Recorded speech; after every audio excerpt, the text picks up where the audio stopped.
주님을 떠나서 방황했던 자기 삶의 이력을 한 권의 책으로 쓴 사람이 있습니다.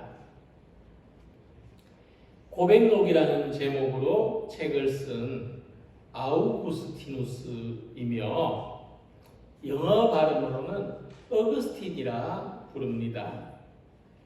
그는 주 300년에서 400년 사이를 살았던 기독교의 위대한 사상가였으며 원죄라는 말을 제일 먼저 사용했고 그 당시에 수많은 이단들과 논쟁하면서 기독교의 올바른 신앙을 정립한 분입니다.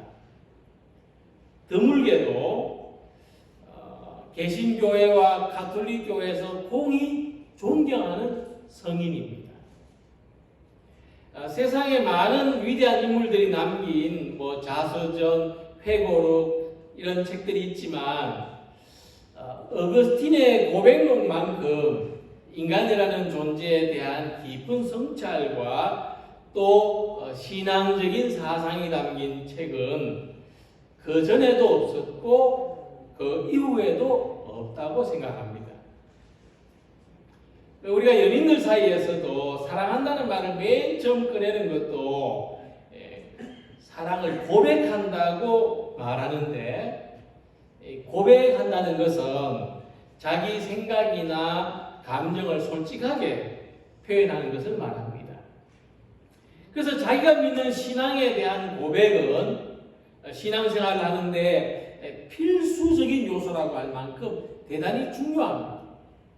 로마서 10장 10절에 사람이 마음으로 믿어 의에 이르고 입으로 시인하여 구원에 이르느니라는 말씀이 있는데 이 신앙 고백이라는 것은 우리가 마음으로 믿는 것을 입으로 시인하는 것입니다. 그래서 이 참된 신앙은 올바른 신앙 고백에서 비롯됩니다. 그래서 역사적으로 교회는 우리가 올바른 신앙 고백을 할 수 있도록 끊임없는 노력을 해왔습니다. 또 역사적으로 중요한 사건들이 있을 때마다 우리의 믿음을 고백해왔습니다. 우리는 이렇게 믿는다.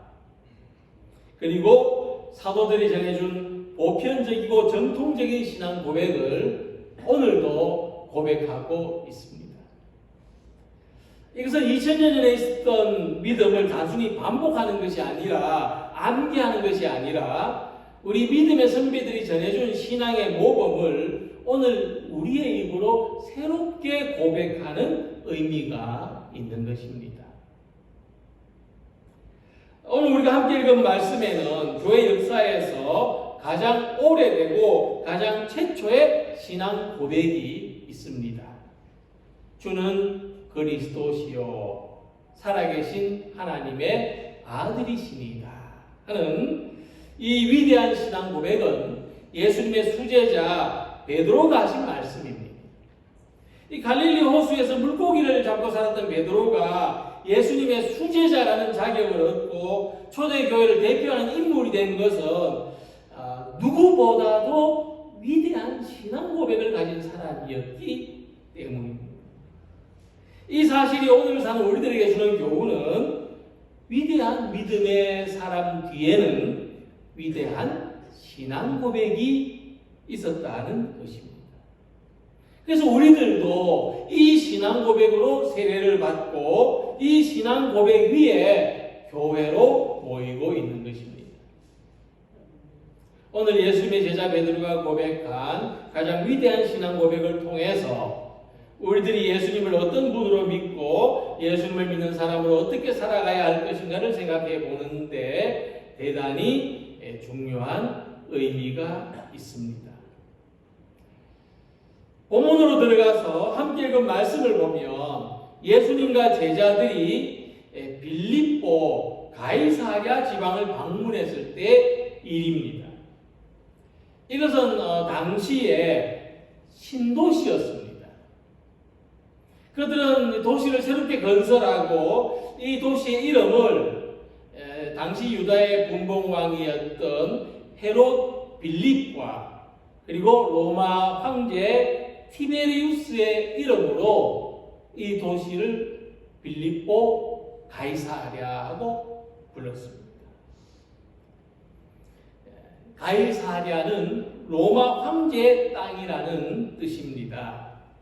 그래서 이 빌립보 가이사랴에는 최신식 시설을 갖춘 원형극장과 또 로마의 신들을 섬기는 거대한 신전들과 또 붉은 빛이 나는 사암벽돌로 지은 지금으로 말하면 고층 아파트들이 즐비했습니다. 주님은 그 시대에 가장 웅장하고 화려하게 황제의 이름이 붙여진 도시에서 너희는 나를 누구라 하느냐? 너희에게 나는 어떤 사람이냐? 하고 질문하신 것입니다. 자, 우리가 이 시대에도 우리 어떤 주변에 화려하고 웅장한 건물이 올라갈 때 또는 고층 아파트가 지어져 있을 때 저 어떤 회사가 짓는 건물이냐? 저 건물의 주인은 누구냐? 이것을 궁금하게 여깁니다. 그런데 그 앞에서 황제의 도시라고 하는 황제의 도시 앞에서 이 세상의 주인은 예수님이십니다. 나는 예수님이 주인이시라고 생각합니다 하는 이 신앙 고백을 할 수 있는 사람은 어떤 사람이겠습니까? 한 기독교 월간지에 당신은 예수님을 어디에 모시고 있습니까? 하는 글이 실린 적이 있습니다. 어떤 성도들은 비유하기를 어떤 성도들은 예수님을 자동차 트렁크에 싣고 다닌다 했습니다. 자기가 주인으로 운전하면서 갑자기 타이어에 펑크가 났습니다. 예수님 긴급한 상황을 해결해 주십시오 하고 트렁크 문을 열고는 문제가 해결된 다음에는 예수님 여기에 잘 계셔 주십시오 하고 문을 닫는다. 두 번째로 예수님을 조수석에 모시고 다니는 사람입니다. 차선을 변경할 때마다 예수님 지금 왼쪽 깜빡이로 들어가도 되겠는지 한번 봐주십시오. 차선을 바꿀 때마다 자기 인생의 차선을 바꿀 때마다 예수님한테 좀 잘 봐달라고 부탁하는 성도들이 있다는 겁니다. 세 번째는 예수님께 운전석을 비워드리고 내가 원하는 대로 드라이브에 가는 게 아니라 예수님이 가고 싶은 대로 예수님이 원하시는 대로 나는 예수님을 따라서 주님에게 맡기고 사는 사람들이 있다는 것입니다. 그래서 예수님은 이 세상이라고 하는 자동차 안에서 각자 다른 모습으로 살아가는 우리들에게 누가 세상을 운전하고 있느냐? 이 세상에서 가장 베스트 드라이버는 누구냐? 우리에게 물으시는 겁니다. 사람들은 이 세상을 누가 드라이브한다고 생각합니까? 돈, 명예, 권력을 가진 사람들이라고 의심치 않고 있습니다. 그런데 우리가 이런 사람들 속에 살아가면서 예수님에 대한 올바른 신앙 고백이 필요한 것은 우리의 삶이 그런 데 세워지면 안 된다는 겁니다.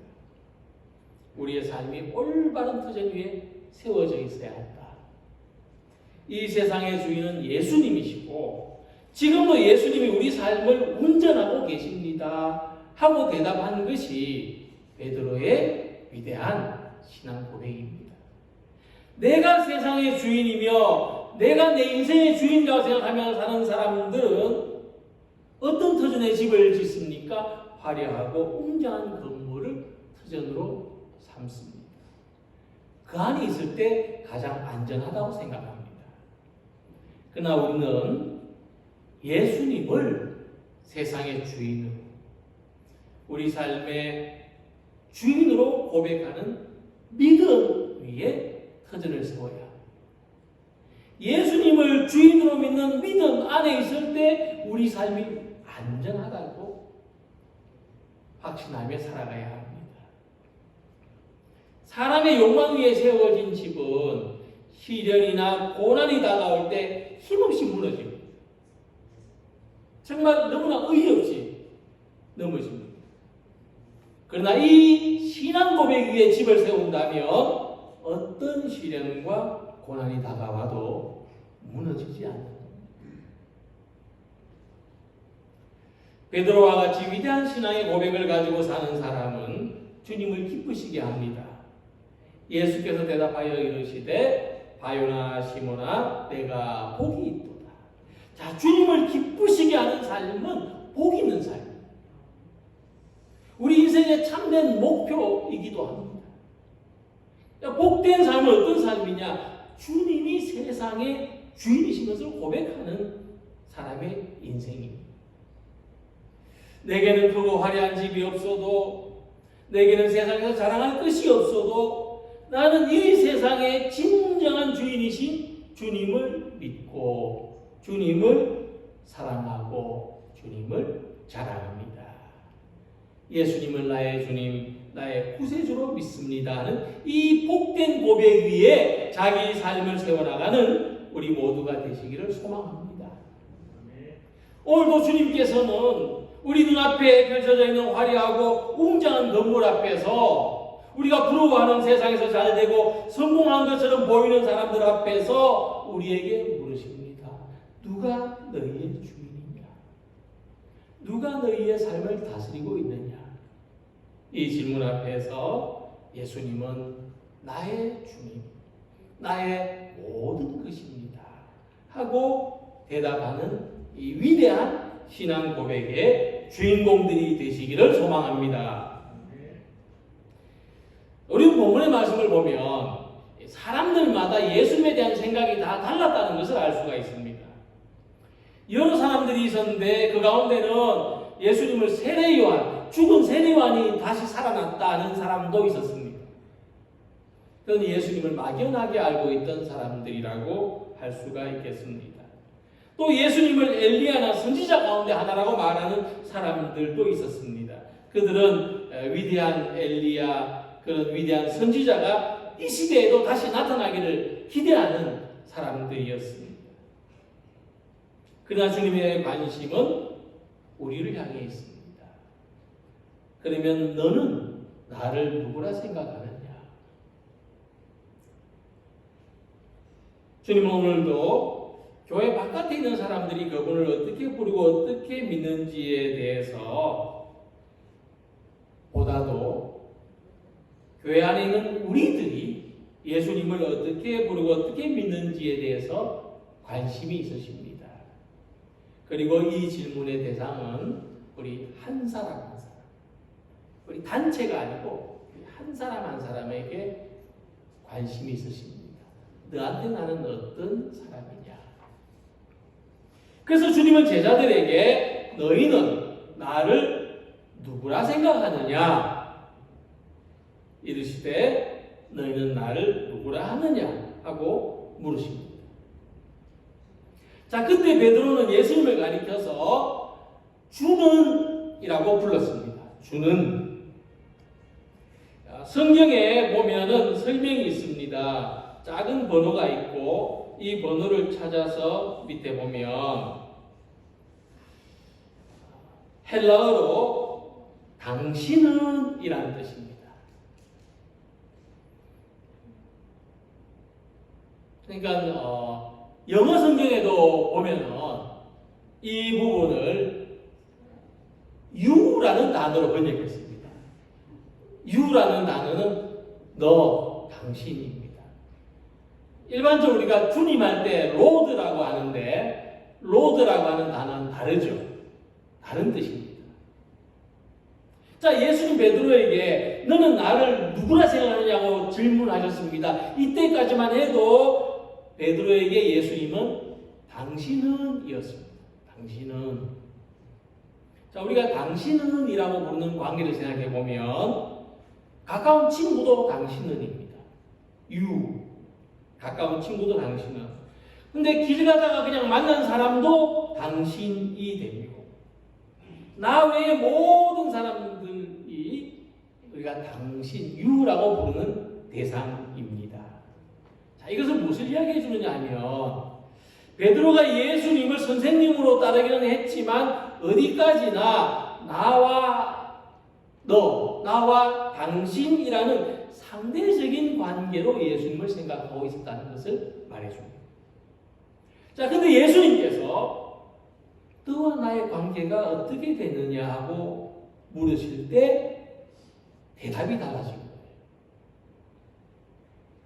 이전엔 예수님을 당신은이라고 불렀지만 이제 베드로는 예수님을 그리스도, 구세주, 하나님의 아들이십니다 하고 대답했다.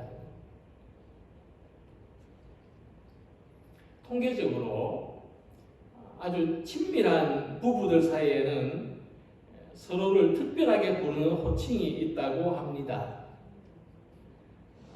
일반적으로 이름을 부르거나 우리 한국 사람들처럼 누구 아버지요 또는 여보, 당신 이렇게 부르는 게 아니라 서로를 특별하게 부르는 애칭이나 별칭이 있다는 거예요.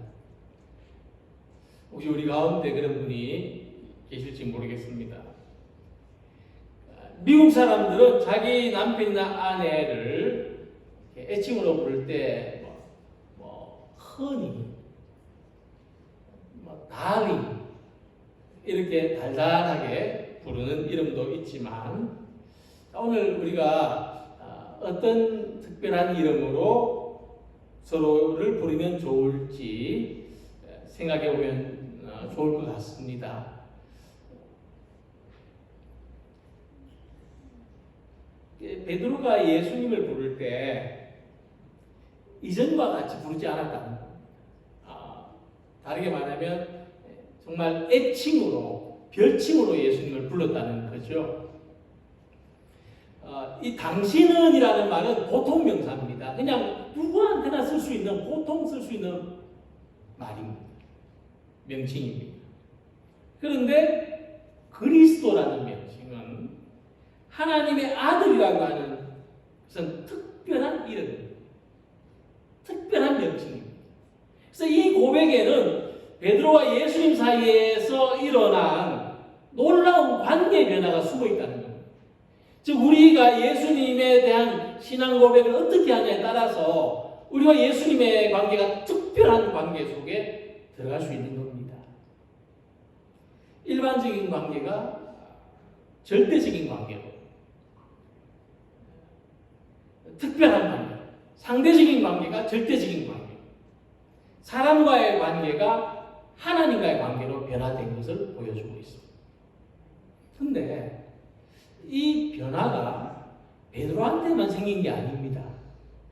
예수님께서도 이 고백을 들으신 다음에 베드로를 다르게 부르십니다. 17절에서 예수님은 베드로를 어떻게 부르시냐면 바요나 시몬이라고 부르셨어요. 이게 베드로의 본래 이름입니다. 시몬입니다. 시몬. 그리고 바요나라는 말은 바라는 말은 누구의 아들을 칭할 때 쓰는 말입니다. 요나의 아들 시몬이라는 뜻입니다. 왜냐하면 그냥 시몬이 많으니까 동네에도 그래서 구분하기 위해서 바요나 시몬, 바쿠크바 시몬 이렇게 이제 아버지 이름을 붙여서 구별했습니다. 근데 예수님께서 베드로의 신앙 고백을 들으신 다음에 예수님은 베드로한테 별명을 정했어요. 너는 베드로라. 이 베드로가 사람 이름이 아닙니다. 별명입니다. 페트라, 반석이라는 뜻입니다. 그래서 우리는 이 말씀에서 우리가 예수님에 대한 위대한 신앙 고백을 가질 때 예수님께서도 우리를 특별한 관계로 여기신다는 것을 알 수가 있습니다. 물론 예수님 우리를 다 보편적으로 사랑하시고 하지만 우리가 관계가 가지는 특수성과 친밀함을 생각해 볼 때 내가 예수님에 대해서 특별한 믿음을 가지면 예수님도 나를 특별하게 여겨주신다는 그런 어떤 느낌, 그런 어떤 나의 고백, 어떤 나의 믿음이 생기는 겁니다. 베드로가 예수님을 그리스도 하나님의 아들이라고 부른 이 사건이 베드로한테만 있었던 일은 아닙니다. 의심 많았던 제자 도마도 예수님을 나의 주님, 나의 하나님으로 불렀습니다. 자, 이같이 예수님에게 특별한 신앙 고백을 표현한 제자들처럼 우리들도 특별한 신앙 고백이 있기를 소망합니다. 내게 예수님은 어떤 특별한 분이십니까? 예수님은 나의 모든 것이며 예수님은 나의 소망이시고 예수님은 나의 미래십니다 하는 이런 우리의 특별한 신앙 고백을 가지고 살아가는 우리 모두가 되시기를 소망합니다. 자, 일본의 수도 동경에 가면 임페리얼 호텔이라는 곳이 있는데 미국 건축가 프랭크 라이트라는 사람이 지었습니다. 이 호텔이 유명한 게 두 가지입니다. 첫째는 다른 호텔하고 비교해 볼 때 시간과 돈을 굉장히 많이 들여서 지었습니다. 기초 공사를 하는 데만 2년이라는 시간이 걸렸습니다. 당연히 건축비가 많이 들어가고 주변에서는 뭐 기초공사를 하는데 저렇게 많은 시간, 많은 돈을 투자할 필요가 있느냐고 비아냥거렸어요. 화제거리였어요. 두 번째로 유명한 것은 이 호텔이 지어지고 52년 후에 어떤 일이 생깁니다. 1923년에 동경에 대지진이 발생하는데 진도가 무려 8.3을 기록했고 동경 시내에서만 10만 명 이상이 사망했습니다. 우리가 잘 아는 관동 대지진입니다. 그런데 이 건물만은 제자리에 굳건하게 서 있었고 호텔 안에 있는 물건들은 하나도 손상되지 않았습니다. 기초를 든든하게 했기 때문에 그것은 결코 낭비가 아니었습니다. 그래서 예수님께서는 반석 위에 집을 세우는 자가 지혜롭다고 말씀하십니다. 베드로의 대답을 들으신 예수님은 너는 베드로라, 너는 반석이라.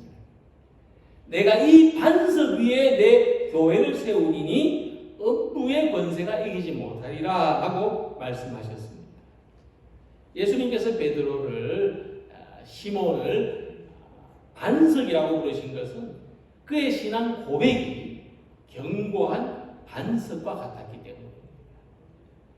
그래서 이같이 교회는 예수님에 대한 견고한 신앙 고백 위에 세워집니다. 이 신앙 고백 위에 세워지지 아니한 교회는 허물어질 수밖에 없지만 이 견고한 신앙 고백을 가진 교회는 결코 무너지지 않습니다. 어떤 시련에도 든든하게 지켜지는 것입니다.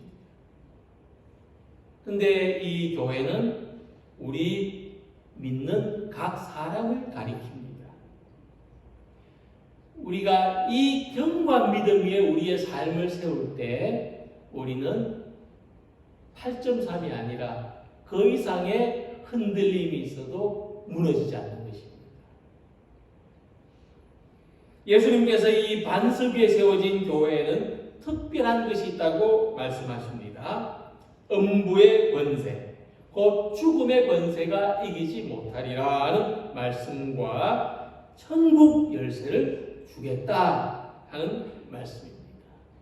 내가 땅에서 무엇이든지 매면 하늘에서도 매일 것이요 내가 땅에서 무엇이든지 풀면 하늘에서도 풀리리라.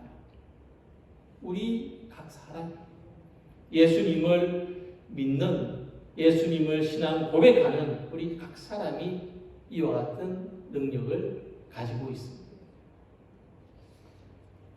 우리가 가진 힘은 죽음의 권세도 이길 수 있습니다.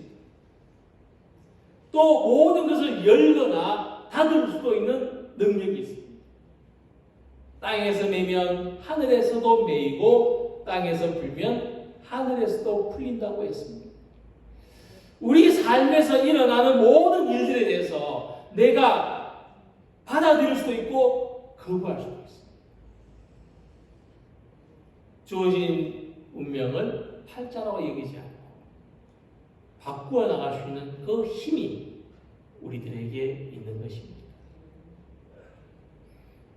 우리는 보는 것에 의해서 좌우되거나 느끼는 것에 의해서 두려워하지 않고 하나님의 약속과 하나님의 말씀을 믿으며 살아갈 수가 있는 것입니다. 그것이 우리 각 사람들이고 그것이 우리가 모인 교회의 능력입니다. 예수님이 세상의 주인이시고 예수님이 우리 삶의 주인이시며 예수님이 모든 것이 되신다는 이 고백은 참 위대한 고백일 뿐만 아니라 그만큼 또 하기 어려운 고백입니다. 그러나 많은 믿음의 사람들은 자기 인생에서 가장 위대한 신앙을 고백했습니다. 조금 전에도 어떤 책을 보니까 책 표지에 이런 글이 있었습니다. 세상에는 혼자 할 수 없는 게 두 가지 있다. 하나는 결혼이고 다른 하나는 예수님을 믿는 거다. 그 짧은 글이 참 와닿습니다. 이와 같이 예수님과 우리 사이에 특별한 관계가 항상 있으시기를 소망합니다. 그 관계는 나의 신앙 고백에 의해서 형성됩니다. 이 신앙 고백이 우리가 예수님의 이름을 부르는 의미고 나하고 예수님하고의 관계입니다. 오늘도 주님은 나의 그리스도십니다. 하나님께서 내게 보내주신 주님이십니다 하고 고백할 수 있는 우리 모두가 되시기를 바랍니다.